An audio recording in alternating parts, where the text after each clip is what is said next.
کیږي دا زما پر رضا باندې کیږي ولې تا ما سره څه کړی دي معاهده در سره کړی تا ما سره عهد کړی دی دا عهد دلال چې کوم ته په زندګي زما د خواهشاتو مطابق تیرې د خپل خواهشاتو مطابق تیرې کو بل فرض ته خپل خواهشاتو مطابق تیرې نو ته فساد کوونکی ته په ځمکه باندې فساد خپرونکی او دا څه کس متعلق الله سبحانه وتعالى اولئک هم الخاسرون دغه خلق گمراه دي دغه خلق خسران کې دي دغه خلق بربادۍ طرف ته تلونکي دي او دغه خلق نقصان کې دي اوس په خپل ژوند باندې وګورئ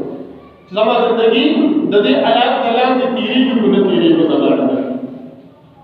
زما تعلق د الله رب العزت سره صحیح دی کو صحیح نه دی زما تعلق د والدینو سره صحیح دی کو صحیح نه دی زما تعلق زما د ورو سره زما د رشتہ دارانو سره او زما د گاونډیانو سره چې کوم دی صحیح دی کو صحیح نه دی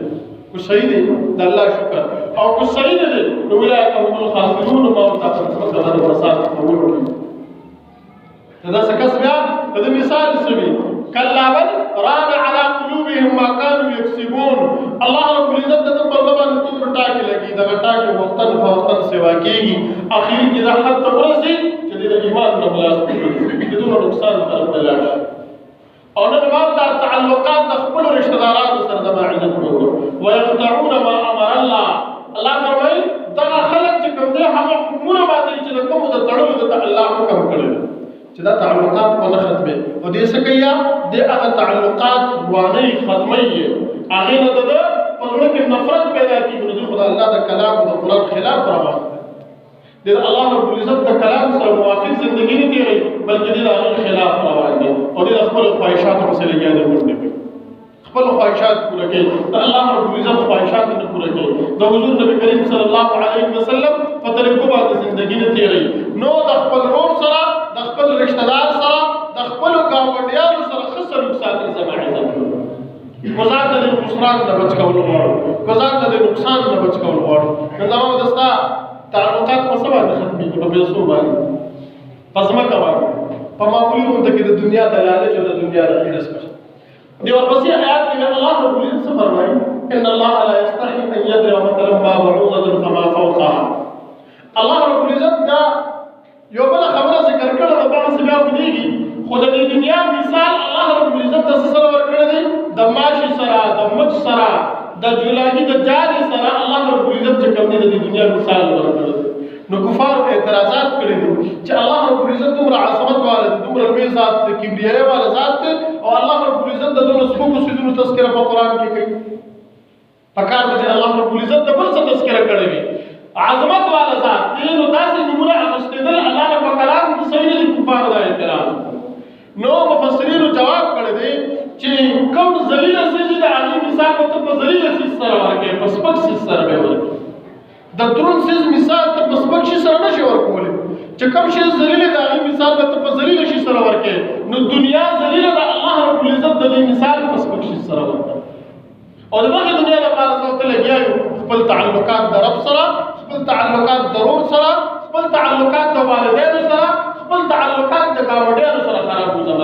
د یو سیز د لپاره چې دا غي متعلق الله فرمایي چې زما په نس د دنیا هیڅ قسمه قدر او قیمت نشته خو د مچ د وزر برابر قیمت کې د دنیا الله فرمایي نو ما به کافر له دې یو ساس کې نه یو دا هغه ته چې نو په دې ورکړل دا نو د دې قدر او قیمت زما په دې زبان نشته او ما ته د دنیا د پر لای یو کې ورته الله سره دا الله عهد چې کوم الله د ذکر کړی دا غره نه د زبان عزت خپل خواهشات په سمندې او سره ده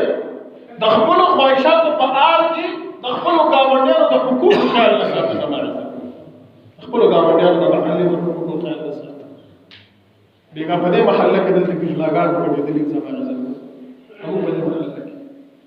بیا موږ وایو په موږ باندې زلزلې راځي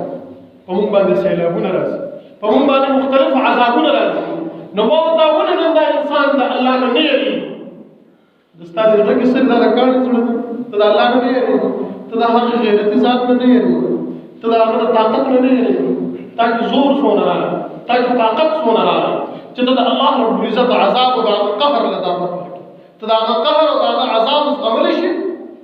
لما عزت من الله سره د شله مخ د دغه تاسو ته وته تبعیه کړل دا عزت متداوی ما ته خپل دې له دعوت زما د ستا اعمال نتیجه ده چې په ما باندې ما او تا باندې هغه نتیجه چې کوم ده هغه الله رب العزت منحصر کړی چې کوم عمل ما او تا کو هغه عمل زی اسمان ته په هغه عمل باندې نتیجه مرتب کیږي او واپس راځي زما عزت مندو نو ما او تا چې وو چې زما زندګي کې سکون نشته دی زما چې کوم دی پلانکی شي ګران دی زما عزت مندو زما د ستا اعمال نتیجه ده زما د ستا اعمال اثر چې ما او تا باندې مرتب کیږي دا نظام دی د دنیا چې څنګه عمل لګي هغه شانتي نظام برابر کیږي زما عزت هغه شانتي نتیجه مرتب کیږي په دې روډ باندې زما عزت مندو بیګا د شپې 12 بجې په دې روډ باندې خلکو ته تکلیف کورونو والے ته تکلیف زنانو ته تکلیف بلانه باندې تلونکو ته تکلیف زما عزت او بیا کینې بیا وایي زموږ پریشانۍ نه ختمېږي دا نه ختمېږي زما عزت دا برسته د سیوا کی دغه شانتي سروالي بروالي به ګرځو زما عزت نه هم د دنیا ضرورت پوره کیږي نه هم د دنیا خواهشات پوره کیږي او لکه د لیوانو په شان ته به ونډې مو زما عزتمندو تر څو پورې چې رب نوي راضي کړي دا خو د الله رب العزت د ذات سره د جنګ اعلان ما وتا زه مسلمان د څه شو زما ایمان چرته لاړ یو هغه زمانه وه چې د حضور نبی کریم صلی الله علیه وسلم لور حضرت فاطمه رضی الله عنها د خپل پلار سره زما عزتمندو د حضور نبی کریم صلی الله علیه وسلم سره د خپل کور نزي د خپل پلار کور د زما عزتمندو حضور ته فاطمه رضی الله عنها سفر مې حضور وته مخ کې شه علي ته وی زبا پلار پسې زم علي ته ته ما پسې راځه ولې مینس کې ځي علي رضی الله عنه ته تاسو کوي وی علي څه کوم مینس کې ځم وی زما پلار چې په کوم ځای باندې قدم یې زما د هغه په قدم باندې قدم یې زما په قدم باندې په قدم یې شپه دا زما عزت مند په تیارې کې روان دي وی زه دا نه غواړم چې زما په